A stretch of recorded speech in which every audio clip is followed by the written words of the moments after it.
Social media ہم لوگ استعمال کرتے ہیں نا، اس چیز کی بہت زیادہ ضرورت ہے، اور اس کی وجہ سے ہمارے ہاں فساد پیدا ہو رہا ہے اور پھیلتا چلا جا رہا ہے فساد ہر شعبے کے اندر۔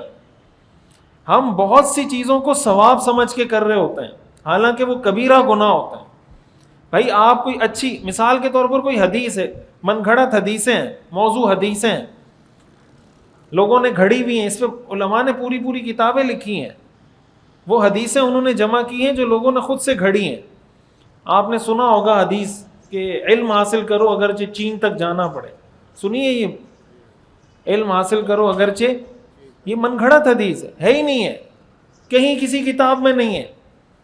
لوگ یہ بیان بھی کر رہے ہوتے ہیں، پھر بیان کرنے کے بعد اس سے مسائل بھی نکال رہے ہوتے ہیں۔ اسی طرح ایک مشہور واقعہ آپ نے سنا ہوگا، ہمارے ہاں تو بہت مشہور ہے، لوگ سنتے سناتے ہیں، ہماری اسکول کی کتابوں میں ایک عرصے تک تھا، شاید اب بھی ہو، کہ ایک بڑھیا تھی حضور علیہ الصلوۃ والسلام پہ کچرا پھینکتی تھی، آپ علیہ الصلوۃ والسلام کو پریشان کرتی تھی۔ ایک دن کچرا نہیں پھینکا تو آپ چلے گئے پوچھنے کے لیے۔ سنا ہے نہیں سنا آپ نے؟ اس واقعے کی کوئی حقیقت نہیں ہے، کہیں کسی کتاب میں موجود نہیں ہے، اپنی طرف سے بنایا ہوا ہے لوگوں نے۔ اب آپ کے سامنے اگر یہ واقعہ آئے گا، آپ اس کو ثواب سمجھ کے شیئر کریں گے، گناہ سمجھ کے شیئر کریں گے؟ ثواب سمجھ کے شیئر کریں گے، اور یہ کبیرہ گناہ ہے۔ من کذب علی متعمدا فلیتبوأ مقعدہ من النار، جس نے جان بوجھ کر میری طرف جھوٹی بات منسوب کی وہ اپنا ٹھکانہ جہنم میں بنائے۔ کبیرہ گناہ ہے یہ، متواتر حدیث ہے یہ، کہ جس نے میری طرف جان بوجھ کر جھوٹی بات منسوب کی وہ اپنا ٹھکانہ جہنم میں بنائے۔ تو بھائی آپ اور تو چھوڑیں، آپ کوئی حدیث اس وقت تک شیئر نہیں کر سکتے جب تک آپ کو پتہ نہ ہو کہ یہ حدیث ہے یا نہیں، آیا یہ قرآن حدیث میں یہ بات کہیں لکھی ہے یا نہیں لکھی۔ آج ایک بہت بڑا مسئلہ یہ کہ سوشل میڈیا پر دین کے نام سے جو اسکالر آ رہے ہیں نا، مختلف، ہر آدمی اسکالر بنا ہوا ہے، جیسے میں نے بتایا کہ سوشل میڈیا نے تو ایکسس دیا ہوا ہے۔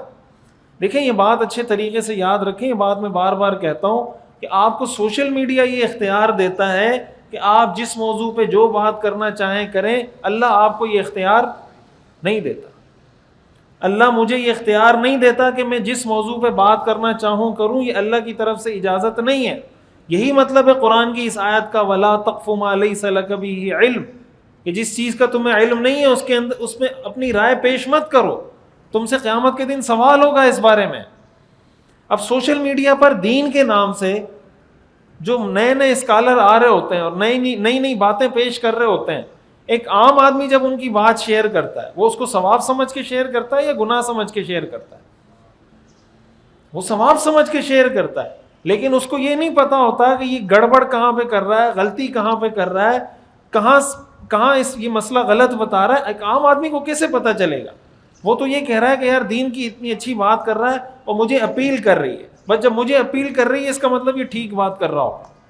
بھائی کسی آدمی کے کوئی جوش جذبے والا آدمی ہے، اس کو آپ کہیں کہ جہاد فرض ہو گیا اور جو جہاد نہیں کرتے وہ بھی کافر ہیں، اور پاکستان کے اندر طاغوتی نظام ہے اور کفریہ نظام ہے اور یہ سارے اللہ کے منکر ہیں، کھڑے ہو جاؤ سارے۔ اب جس آدمی کو یہ بات اچھی لگتی ہوگی وہ شیئر کرے گا یا نہیں کرے گا؟ وہ تو خوشی سے شیئر کرے گا کہ یار یہ دیکھو ایسا مرد مجاہد ہے، حق بات سچ بات بالکل ڈنکے کی چوٹ پہ کہہ رہا ہے کہ یہ کفریہ نظام ہے، طاغوتی نظام ہے، کھڑے ہو جاؤ۔ وہ ثواب سمجھ کے شیئر کرے گا نا۔ لیکن وہ کیوں شیئر کر رہا ہے؟ وہ اس لیے نہیں شیئر کر رہا کہ اس کو پتا ہو کہ یہ صحیح ہے یا غلط ہے، وہ اس لیے شیئر کر رہا ہے کہ اس کے جذبات کو اپیل کر رہا ہے کہ یار مجھے اچھا لگ رہا ہے، میں سمجھتا ہوں کہ اس نے جو بات کی ہے بالکل ٹھیک بات کی، تو اس کو شیئر کر دو۔ تو اس طریقے سے اگر ہم ہر اپنی من پسند چیزوں کو اور جو سچ اور حق بات ہو اس کو اس لیے ریجیکٹ کر دیں کہ یار یہ میرے مخالف کی طرف سے